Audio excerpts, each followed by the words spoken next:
Shaz, Shaz, you have one more video to do. California Citizens Audit, Part 3.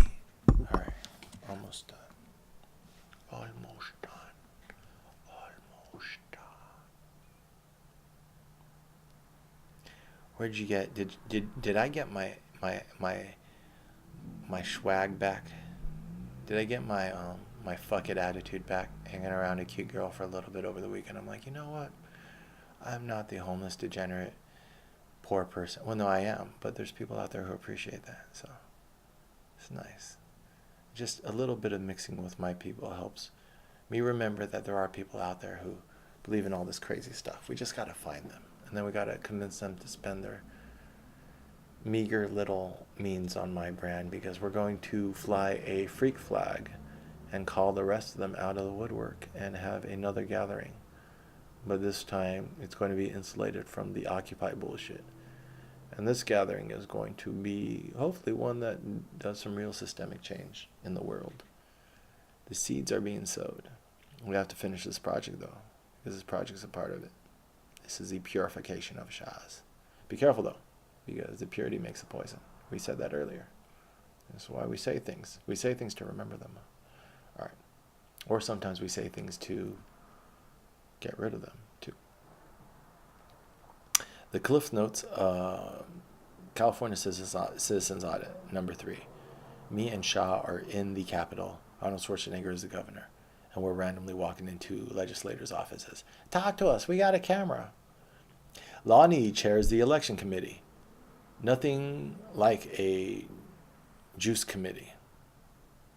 Oh, these are the Cliff Notes on my conversation with her. I was totally in over my head. So Lonnie chaired the election committee. This is the Berkeley representative, the assistant to the Berkeley representative. Lonnie chaired the election committee. Nothing like a juice committee. There's something called the Big Five that handles roadblocks. Lonnie has 2 issues: simple majority vote to pass budget and term limits revised. Her bill wouldn't deal with tax increases, but she was consulting a tax messaging group. Prop 13 underfunded local governments and made them overly dependent on the state for revenue. 1 and 2 sounded interesting, but more like jargon than wisdom. Number 3 was tricky, because her simple majority wouldn't have the power to raise taxes. And I never really liked dynasties. I'm not really sure where I was going with that. Shah summed up 4 perfectly. Wait, so they're consulting a group to sell the public on legislators' agenda? That sounds backwards. So Shah's starting to get it, and she's not the most political person. She's doing this out of a love for me and not wanting to lose me, and I'm starting to already probably pull back from her emotionally a little bit. It's starting to get more in politics, and it would take us years to come to the agreement as far as where we stand in each other's lives, and how I want someone a little bit more like who I am, and she needs to figure out more who she is. But yeah, even her, she was like, she hasn't read the political books I have and hasn't done the stuff I've cared about, but my passion's starting to become infectious. And she's like, wait, you need messaging groups? If you have the truth, shouldn't you? But some people, that's the cynicism at the top, is that the truth comes from the top down, and we have to prescribe to you how to be. Yeah, they don't believe in objective truth is what it is. They just believe in softer servitude. 5 sounded interesting. I'm on this local municipality kick that, like, if we're really looking at the power imbalance, we need to get more power back at the bottom of democracy. So Prop 13 looked like just a way to handicap local municipalities. We have this other way that they're being attacked through municipal bonds, and that's something that's not in the news much, but they're still being preyed on by Wall Street. And these muni bomb traps are why you see a lot of public roads becoming privatized. That's how they go after public assets and pull them into the private domain. First, you have to, in debt, overextend people's credit, or you give people credit limits until they overextend themselves. And then you say, oh, well, you're going to have to sell off those local utilities then to pay for this stuff. It's the oldest con in the book, right? Is that what led us to the Great Recession? The Great Recession was farmers being overextended credit until they had bad crops, they couldn't pay it back, and then there's a lot of foreclosures and land consolidation that drove people off the lands. Boom and bust cycles. I explained this to a guy when I was in real estate. I said, the musical chairs, but some people know when the music starts and when the music stops, and some people seem to stay on top. And there might be whales in the pool who are making all the waves in order to splash other people off. Orcas use this. Orcas use waves in order to splash seals off of ice floats in the ocean. You don't think the whales in the economy are able to do collected, concerted efforts in order to, if not affect the boom and bust cycle, at least scrape the cream off the top? That's what being a good investor is. They openly brag about it. This is a jobless recovery from this last recession, where you have the rich openly bragging about, but then their moral ethics, and this is something where I'm starting to approach that, their universal morality is that money justifies their morality. So their identity is so tied up with wealth creation that they're actually post-conventional moralists. They're not even abiding by social or civic morals. They believe that there's a spiritual aspect to their wealth, that this justifies them as a human being. And that's like a Calvinist predetermination. There's something ugly at the heart of the rich souls of titans of industry who push this profit by any means. It's a spiritual deficiency. When you meet these people and you kind of talk to them a little bit, you realize that their values on a foundational level are a little bit off. Well, and then some of the predatory nature they act with it. This is why I would love the Me Too movement. When you look at misogyny, that flawed human being is causing violence in so many other ways as well, probably. And this is just a symptom of the problem. But if they keep you at the granular and you don't back out to make connections, but maybe I'm too backed out and too far out where I make so many connections I can't even fucking read the rest of my thing. Stop cursing, Shaz. You can't get people to listen to you, what you have to say, if you use so many dirty words. Stop motherfucking cursing. Copycats. I don't know how often you look up your assemblyman's website, but here's the representative whose staffer we talked to down the hall from Lonnie. And here's another Republican, and another, fighting for everything except individuality. What I showed is that they all have like copy and paste websites. These guys are power brokers at the very top, are such non-creative followers. And that's what, when I read my book about authoritarianism, I realized there's a type of person who goes into power and a type of person who follows these guys who go into power. And they're usually either, most of them, I think, are sociopathic authoritarians, or they're predisposed to following authoritarians. This guy was a psychologist, and he studied this over 40 years with thousands of questionnaires sent out to his students, parents, and politicians here in the US and Canada. So I want to dig into that science, but he did some really cool foundational work on this stuff, how to study authoritarianism.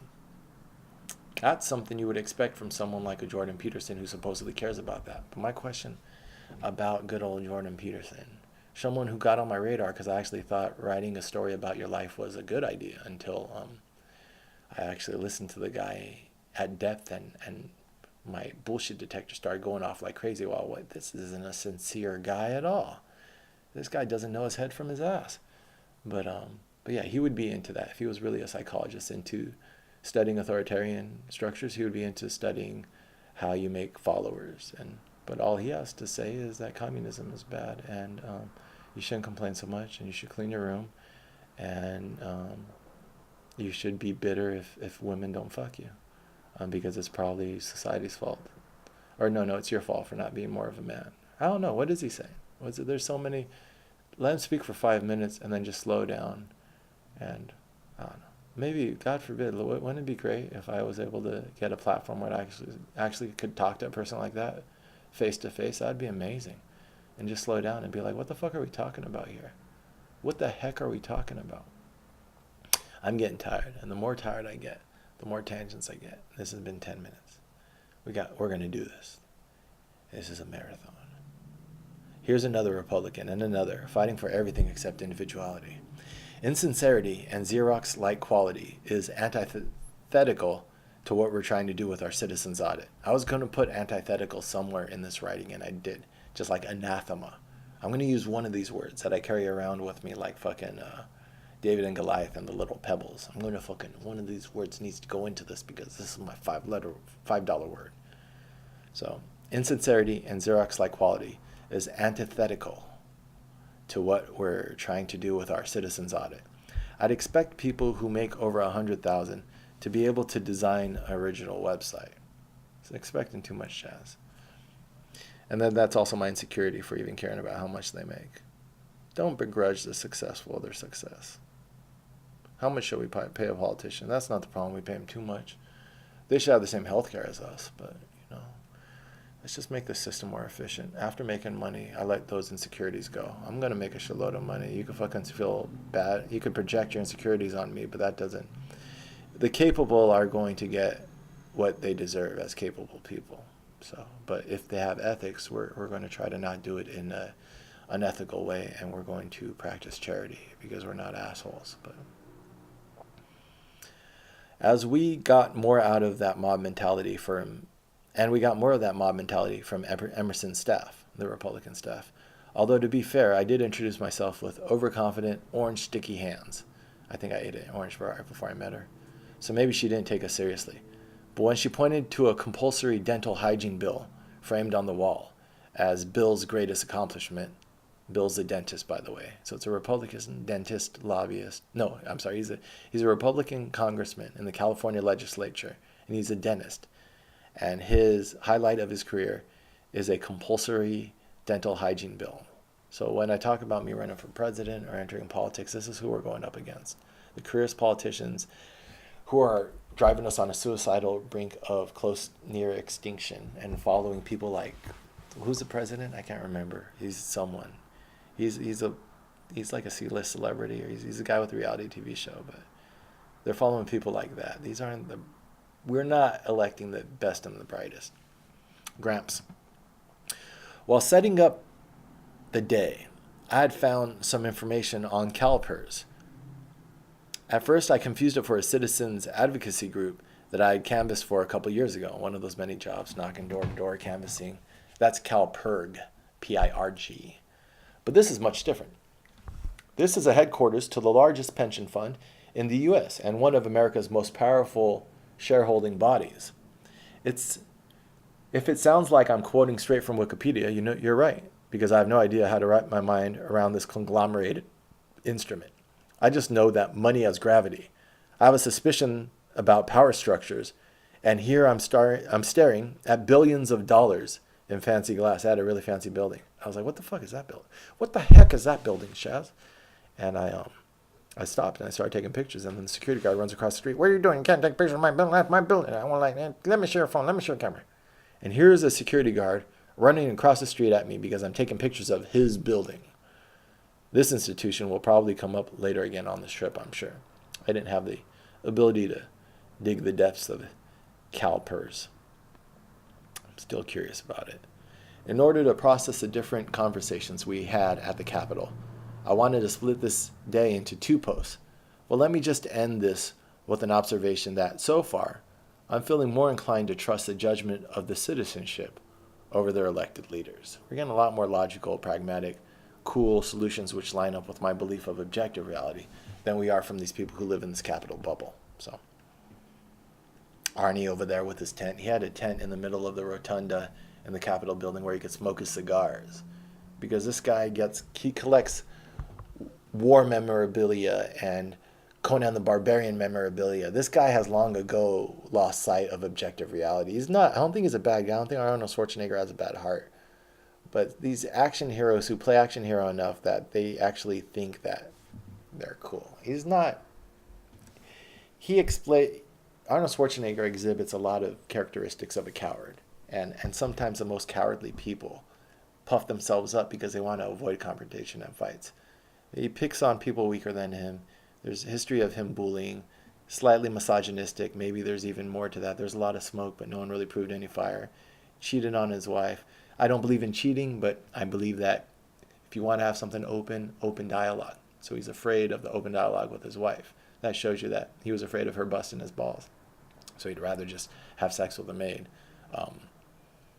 It's hard to judge other people's lives, and other people's lives are complicated.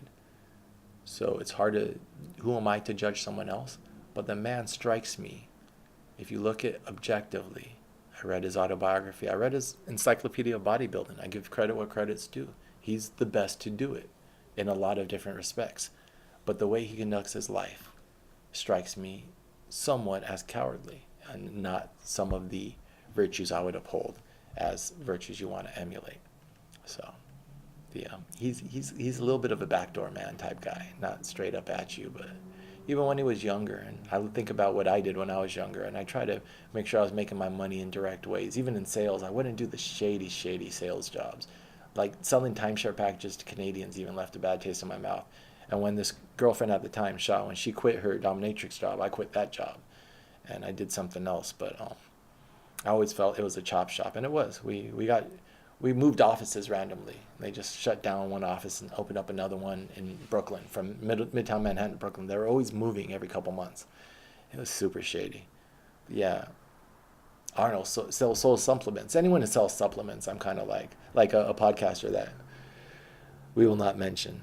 Anyone who sells colloidal silver online. Arnie Supplements, the founder of Rolling Stones, started the Rock and Roll Hall of Fame, just trying to milk the counterculture, trying to milk the bodybuilding culture. Fucking leeches on culture. I don't know. But Arnold built the bodybuilder culture, so more power to him to make money off of it. But I don't know. Little indications. All I have is my guesses. I don't know the guy. That he's got some internal contradictions, and he could probably do with some introspection and therapy. Maybe he's already received it, and that's why he's still with his wife. They reconciled somehow. So maybe he is on the path of introspection, and if so, more power to him, because he taught me a lot about keeping my body healthy, and that's a good thing. I think it's funny, some of the things he did in legislature, because he is a bold, aggressive guy, which might stem from that cowardice as well. But because the strong can't afford to be kind, and so sometimes people who are bold and aggressive are afraid of being vulnerable. But what are my thoughts on Arnold? Good guy or bad guy? In the end of the day, if I had to call it, bad guy. I have to go with my intuition. Don't like the dude. Probably wouldn't be friends with him. February 17th, yeah, because of his ego. His ego's too big. He's too much. Like, after he left politics, and then he's got into the green, environmental, rebranding himself as a green guy and going around. He makes money off of cultures, and I don't see him doing as much good as he is just taking money out of that culture. So, the lack of honesty, self-honesty or professed honesty to the fan base that he's built up.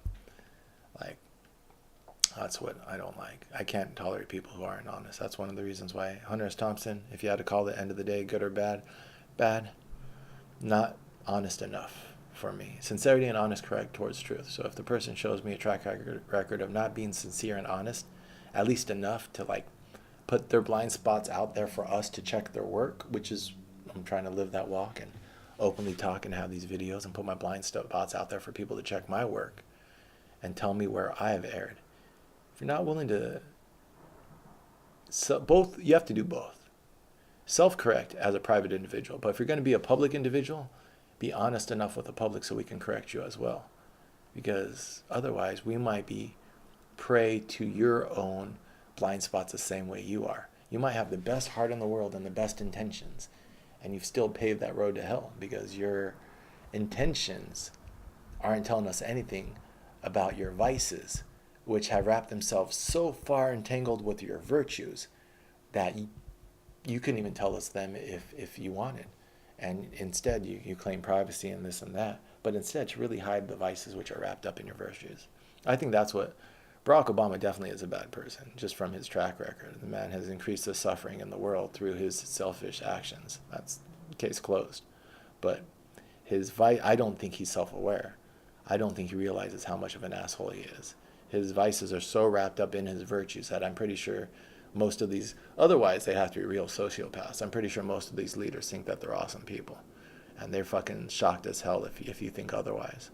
And that's how insulated they are. But you want to know the example of self-delusion?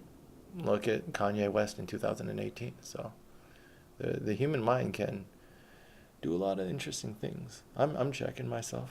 I'm checking what little bugs are in my head. We're doing an audit, an internal audit. This is how you do it if you want to do it right.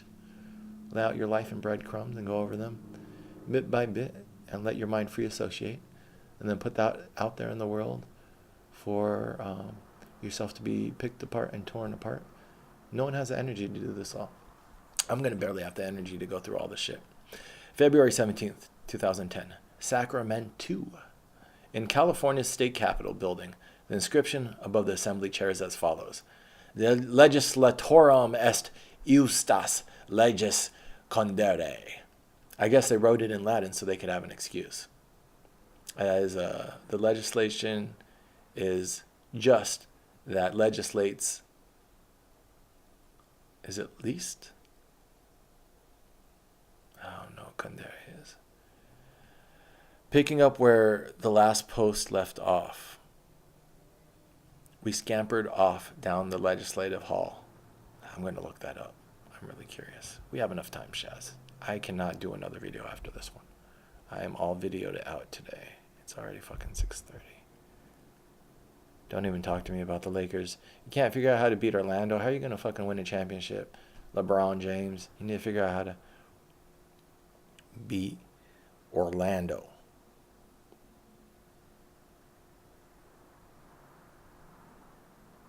Come on. I can't find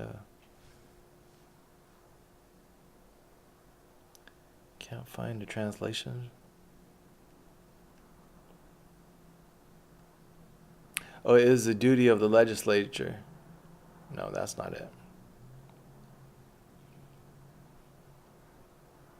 Legislatorum est justas leges condere. It is the duty of the legislators to make just laws. All right.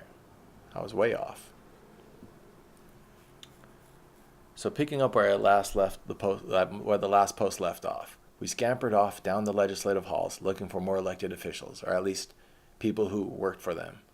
I chose Nancy Skinner because we wanted to stay in the Bay Area circle.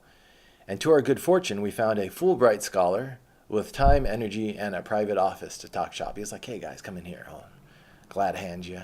So I stepped up my game and wiped the orange juice on my pants before shaking hands this time. Someone was from the Orange Grove area of California, and they gave us oranges, and we were just eating oranges while we walked down these hallways because we're starving young people with no budget. He explained to us how Nancy chairs the Natural Resources Committee and is very proud of her work in green jobs and women's issues. I put a Y there. I was being clever. Women's issues. He also was kind enough to break down the Friday bill deadline. Each legislator gets 40 bills to introduce over a 2-year span. Their office has 14 bills left, plus a couple 2-year guys to tweak this year. So that's a really interesting way. I mean, I'm going to get into this, like once I'm done with this review of my life. Now I've done it. I've done what I ask others to do. Now I start asking others to do it. Review your life, get in line as we organize this new political party. This is how I did it. This is how you might do it. Show me a different way to do it. But check your blind spots. Join us in verified objective reality. But then let's start criticizing how we govern. This sounds like an insane way to introduce bills. Time, Shaz. He gave a couple examples of juice committees that went over my head. I still didn't know what that meant. Explained how each rep is usually on 3 to 5 committees, and generally gloated over the Democratic majority in all sectors of the legislature at about a 2-to-1 ratio, which is understandable. The young ones are usually on the pep squad. He even agreed that Prop 13 was indeed unlucky, and Prop 140, the term limits one, was just as bad. His words, 140 kneecapped legislature. Unfortunately, also his words, lobbyists are absolutely essential to a functioning democracy. I'm going to have to sleep on that one. Yeah, he was basically telling us, I remember this very clearly. I was like, my mind was blown, jaw on the floor. He was like, they do all the heavy lifting for us. They do so much research for us. I was like, you don't. It's like when we were in these are Democrats, when we were in the other Democrats' office. And she's like, yeah, and then we have our tax proposal, and then we consult with the branders to make sure that we can package it in a way that the voters can accept. It's like, wait, why are you doing top-down logic? Why don't you have a base of voter input and then matriculate up what the voters, your elected representatives? Why are you prescribing? Why don't you listen? But these people have matriculated through a social system which gets us, by the time you reach the tops of it, to be so cynical that you don't believe your fellow man is capable of governing themselves, and that you need to prescribe from the top down. That's the infection you get from bureaucracies. They just justify their own existence by asking for more power.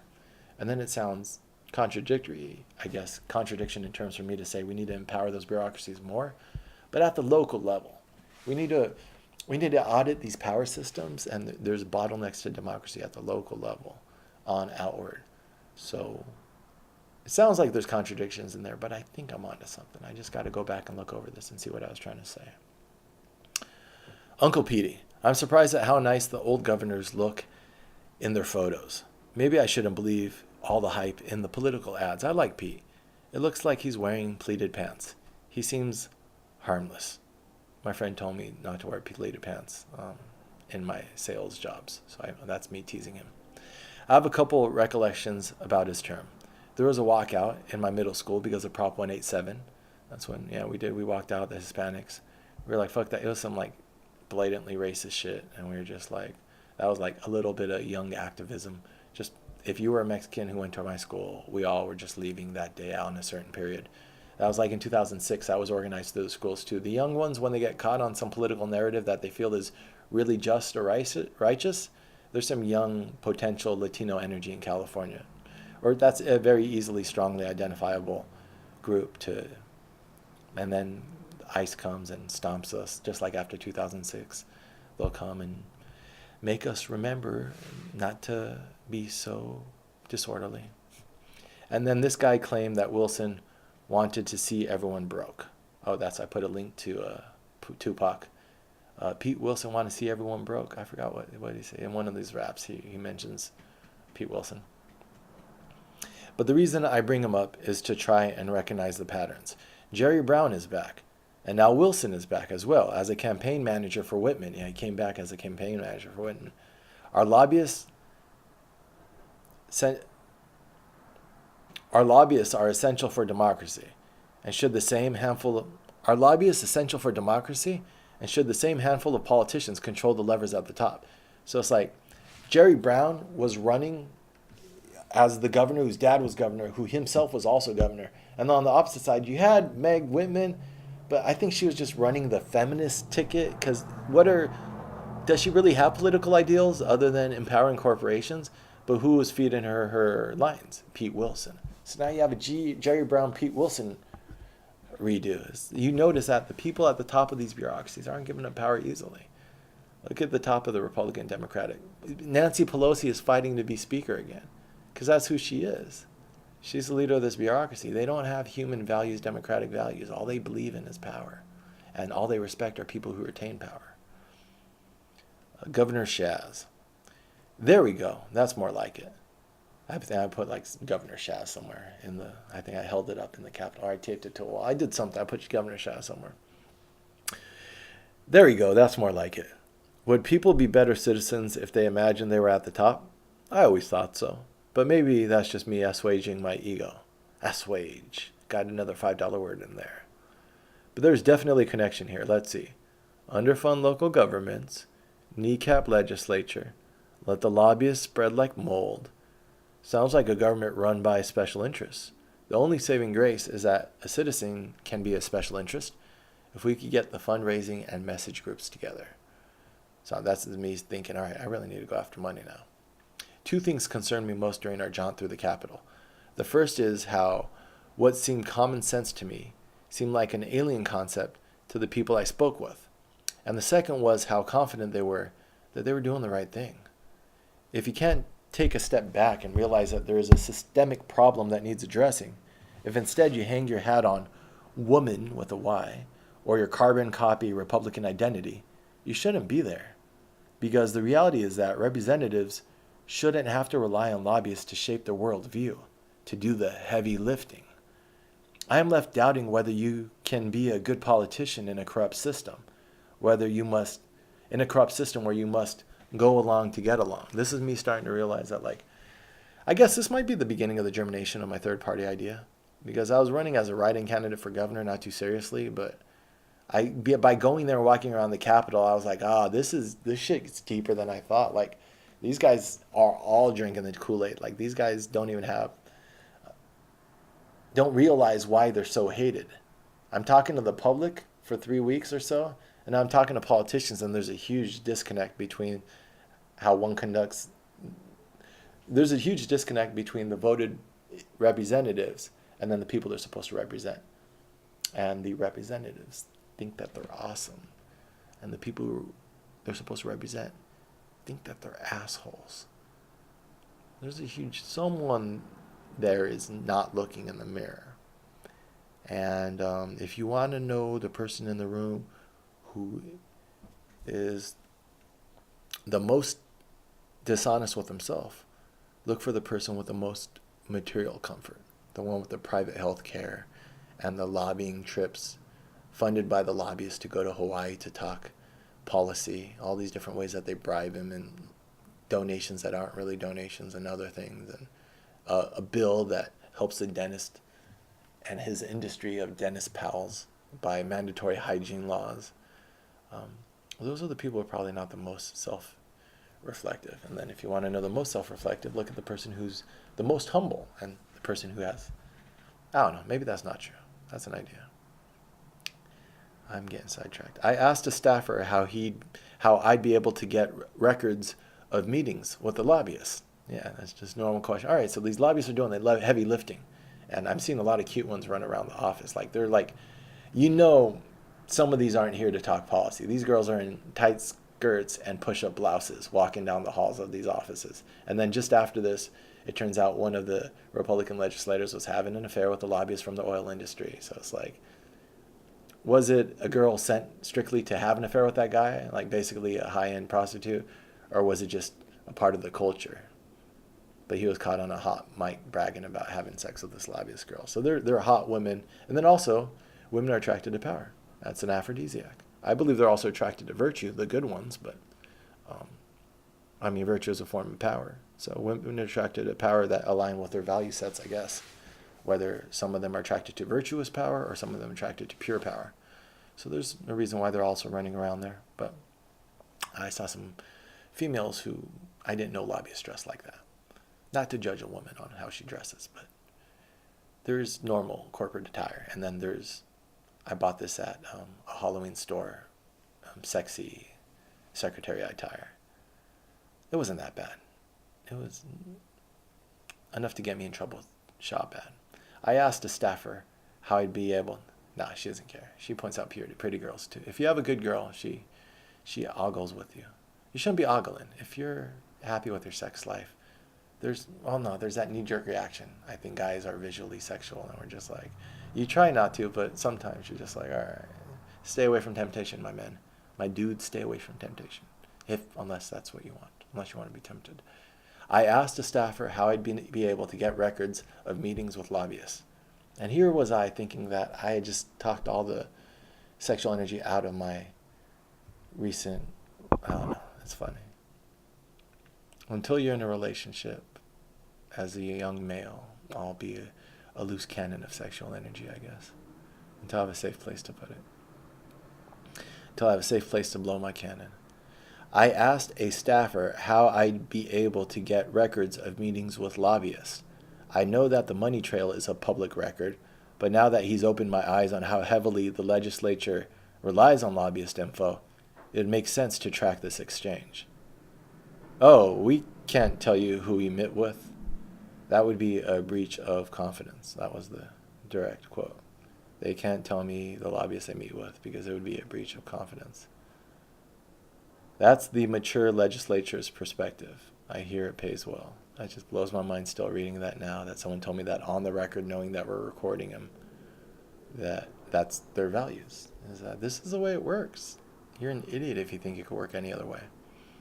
King Leonidas. For whatever storied reasons, their industry is begging to be turned upside down, basically, is what I'm saying. These guys are fucking tone deaf. For whatever storied reasons, our government has an obsession with ancient Greek and Roman culture. I'm starting to realize the cultural inputs into this hall of mirrors. That seems to be our halls of legislation. For whatever storied reasons, our government has an obsession with ancient Greek and Roman culture. I would call it as empire, our addiction to empire. Or maybe just Greek. I don't know. I've never served in government or took an ancient history class. But Shaw and I thought that this sign was interesting, so we took a picture, laughing and tripping over the word Lacedaemonian, which actually is Spartan. They're talking about Sparta. It turns out this is a tombstone of sorts for the Spartans, or as they call themselves, Lacedaemonians, who died at Thermopylae. Things can be complicated, or they can be simple.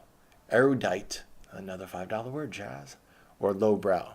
The greatest philosopher can praise the idea of a benevolent king, while the filthiest clown laments the loss of democracy.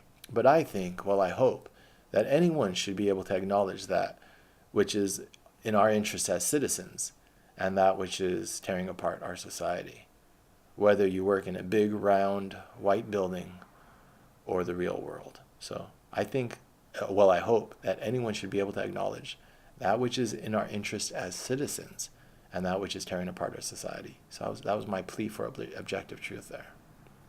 February 18th, Jackson. The American Dream. Jackson was known for a natural spring that refreshed travelers as they headed for the gold mines. Chilean miners encountered so many discarded bottles next to the spring, they gave the town its former name, Botellas. Botellas? I guess Botellas. Alicia and I had access to water, but it would be nice to leave Jackson with a little gold to keep this trip going. Glen Bouillon. It looks like people have been using socialism to scare people into investing in gold for a while. And I thought it was just a recent trend. This is one of those shills. Glenn Beck was really popular at the time. What happened to that guy? He decided to duck down, take his money, and run, I guess. And now he's a little bit quieter about his brand. He didn't want to be on the front pages so much. But he was always...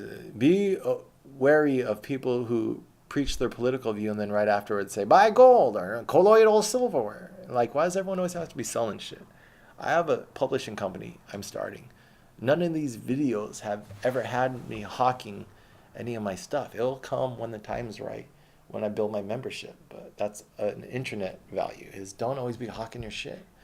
Just, there's objective truth that we're all looking for, which the internet is the best tool of mankind to use to try to discover that so far that we've come up with. Let's respect it.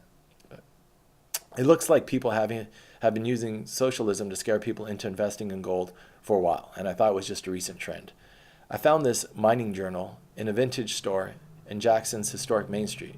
It's a town of about 4,000 people, so there's not much there, but the store owner explained to me how the few family businesses left are struggling. We had an interesting conversation about the concept of thrift and value, big box stores versus small local owned businesses. I helped her clean up a mess, and she gave me some World War II era Life magazines. Very cool. Walmart doesn't give me stuff if I help clean up on aisle 200. Another example why shopping local pays. Yeah, she was doing some work. I was like, you need some help? She was like, yeah, you can keep those magazines if you want. And I was like, cool. So I helped her out, got some old magazines. Equal opportunity. While rummaging around the vintage store some more, I found an old Cal yearbook from 1922-23. I took 20-30 pics that might be interesting to share when we pass through Berkeley. But this particular page seemed poignant for today's trip. I like the idealism expressed in Dr. Campbell's definition of a university's purpose, the development of greater reverence for the truth and search for good in all things. Now this is 20 years or whatever. This is at the early stage of the University of Berkeley, which was founded to promote the imperial manifest destiny of the United States to go conquer the newly acquired colonies of the Orient, the Philippines. So this idealism, you'll find it in the Western tradition of empire, side by side with imperial dehumanization. And this is the tongue-in-cheek smirk. Either this person has a huge, what do you call it again? I'm getting tired. My brain's getting tired.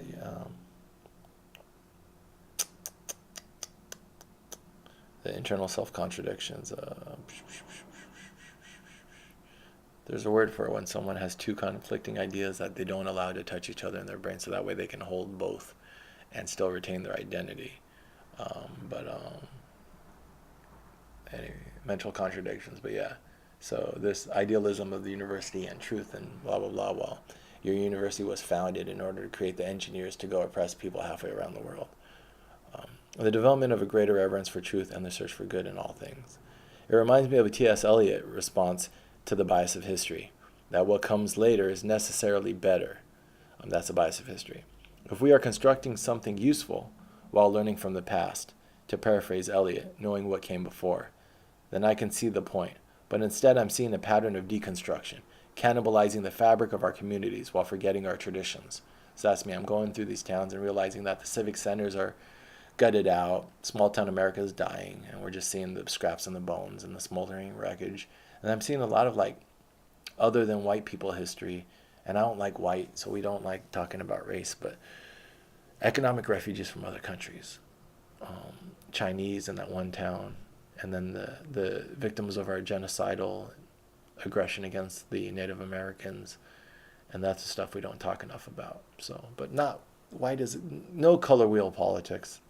We need deeper discussions. But economic refugees from other nations who come here trying to integrate into our community and then are preyed upon merely because they're not the dominant culture. Because remember, there's white on white violence. They also preyed upon the Irish economic refugees, which were an inferior breed of whites to other whites who were already here. So compare Dr. Campbell's essay above to the Wall Street Journal criticism of idealism.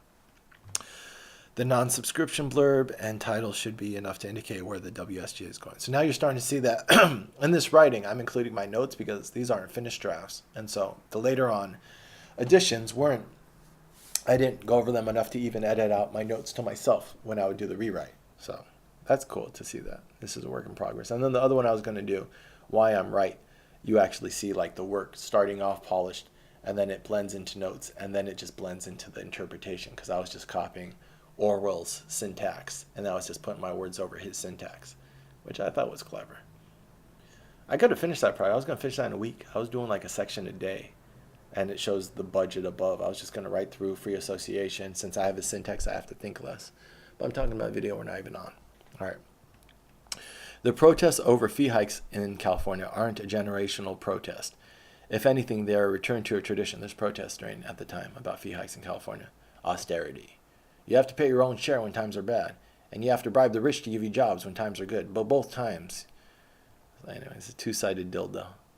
The two values, Shaz. Dildo is not a curse word, but it's still not an acceptable word if you want to be a good role model.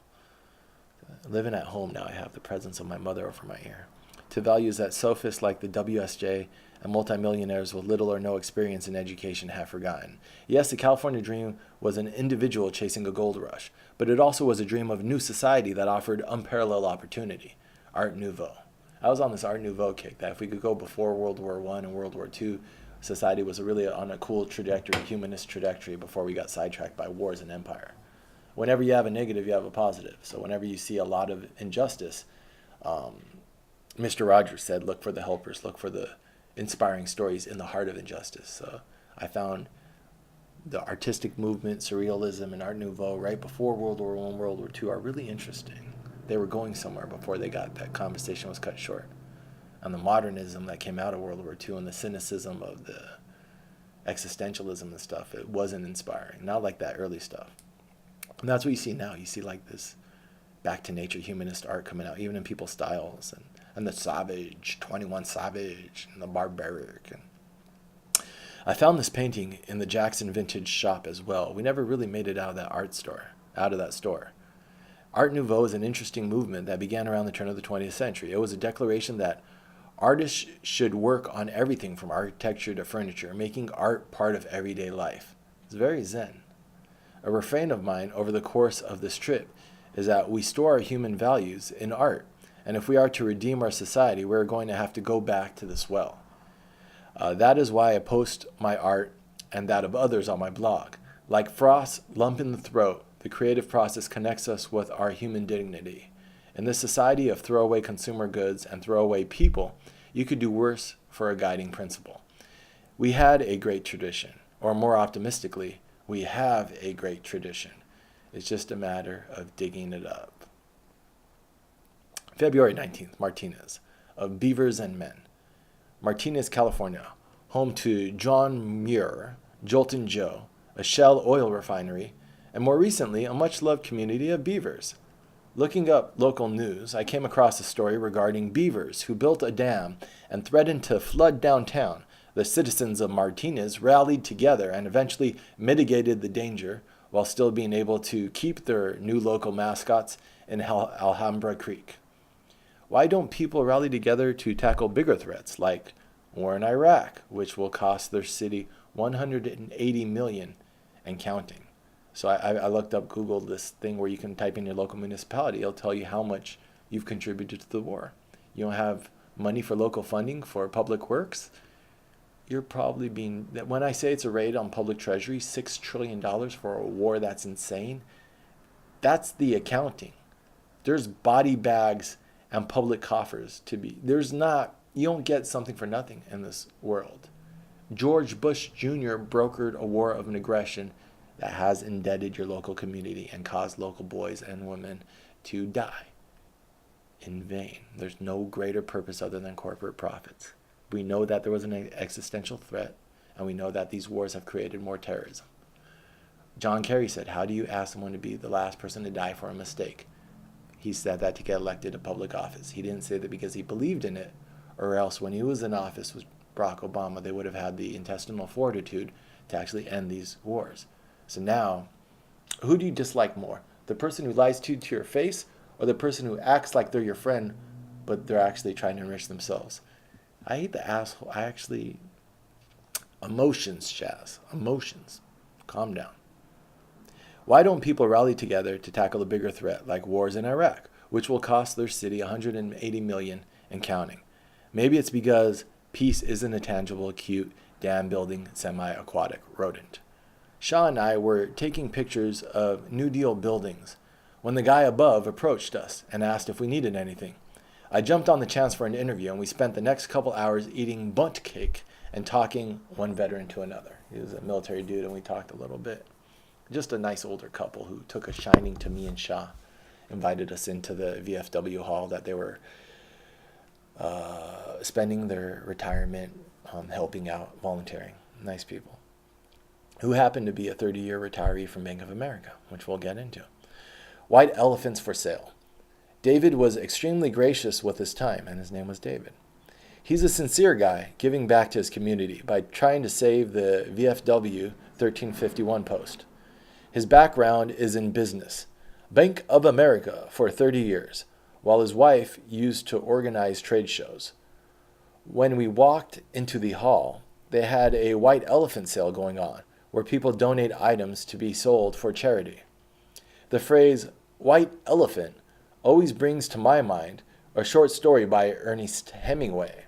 Traditionally, the phrase refers to a gift that costs more than it's worth. It's funny, but I feel this way sometimes about my short, uneventful military career. I entered as an E2, left as an E1. The equivalent would be like starting second grade, spending 2 years in school, leaving a first grader. A veteran is eligible for a fair amount of benefits, especially since they recently upped the GI Bill. David spent a little time trying to talk me into getting my share. But I never made it through my AIT, Army Lingo for job training. It takes 1 to 2 years to train a linguist. I like the idea of the Army not owing me anything and me not owing them anything. I don't want anything I don't deserve. And luckily I decided I didn't want to pay the price for what they were offering.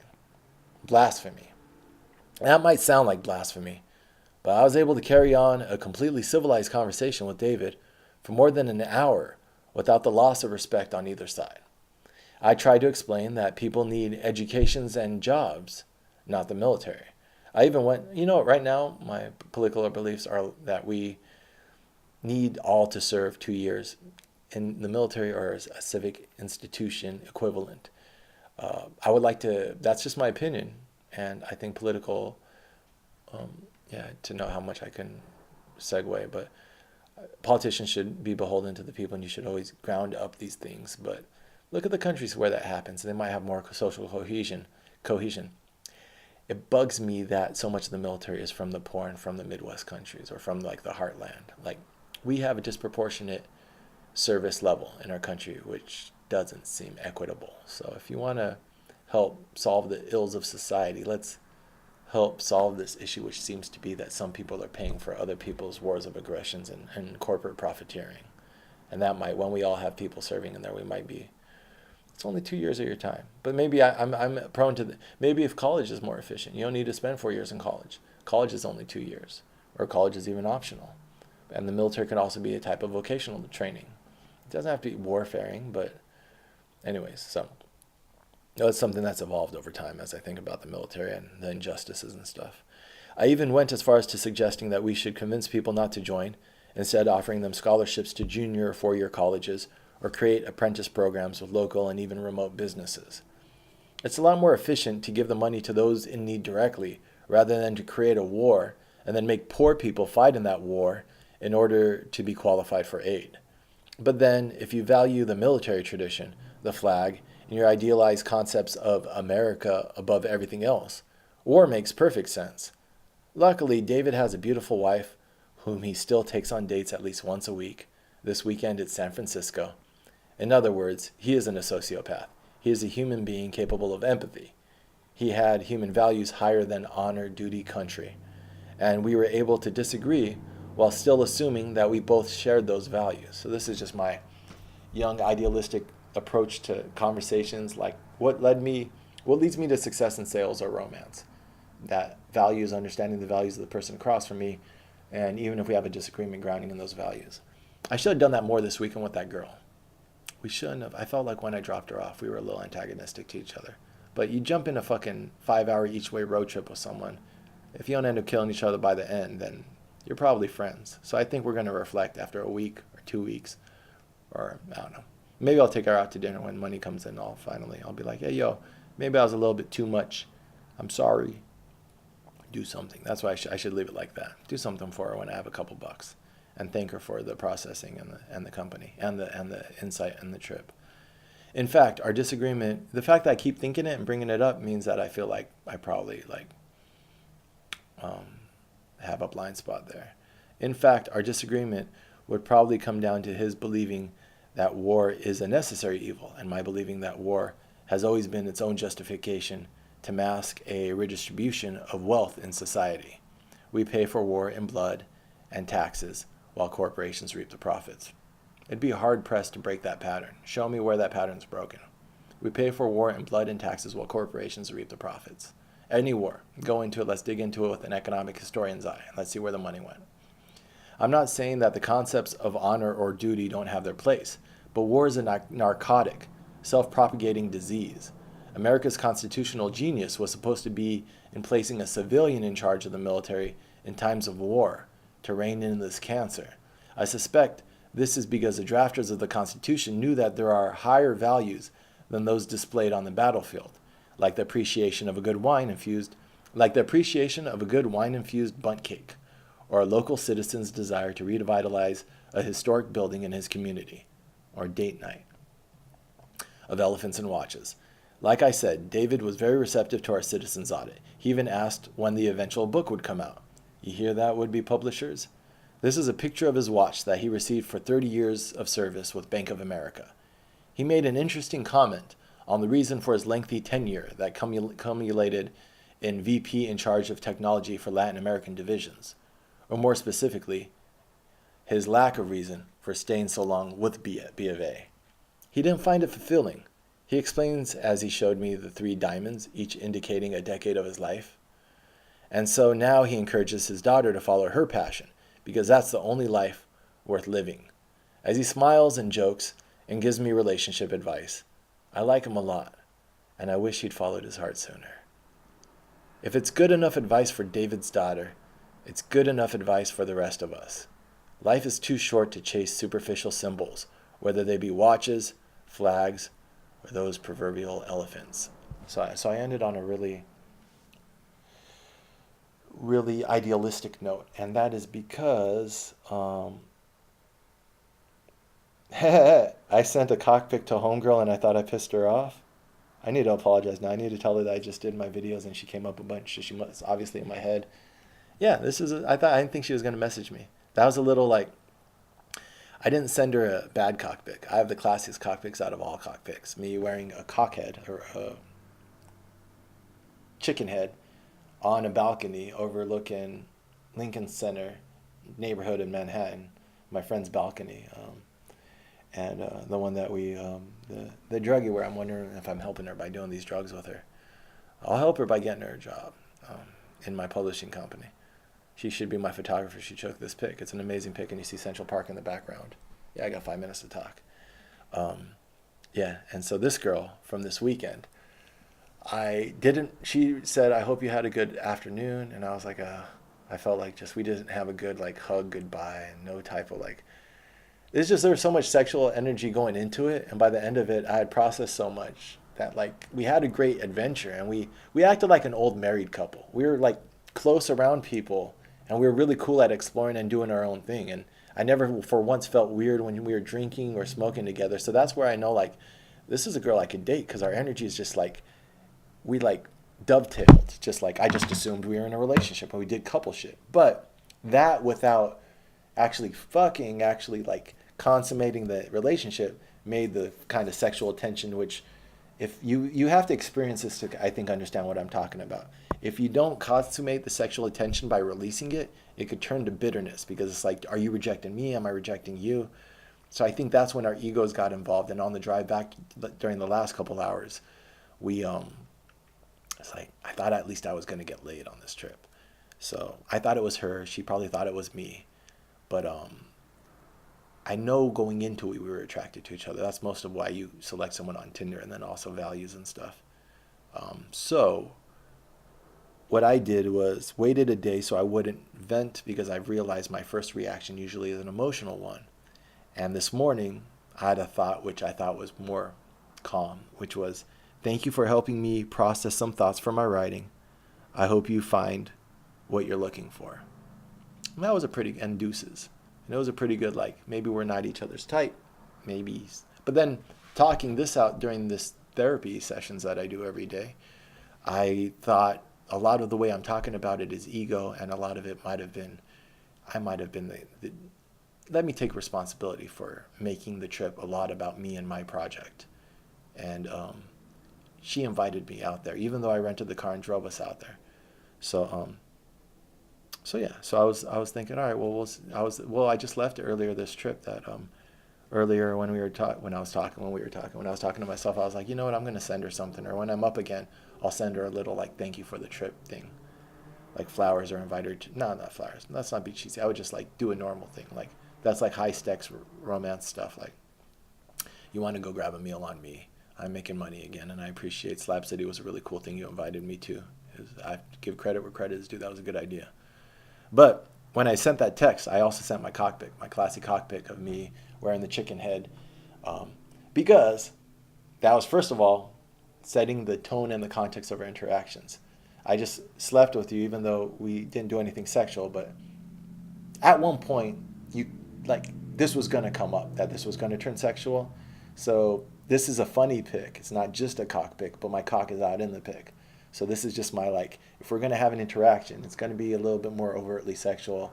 I think the gentlemanliness thing and me being so polite was kind of turning you off. Some of these girls who lived a little bit like a guy who are just like, look, this is what it's all about. I'm about the business. You trying to get that pipe or what?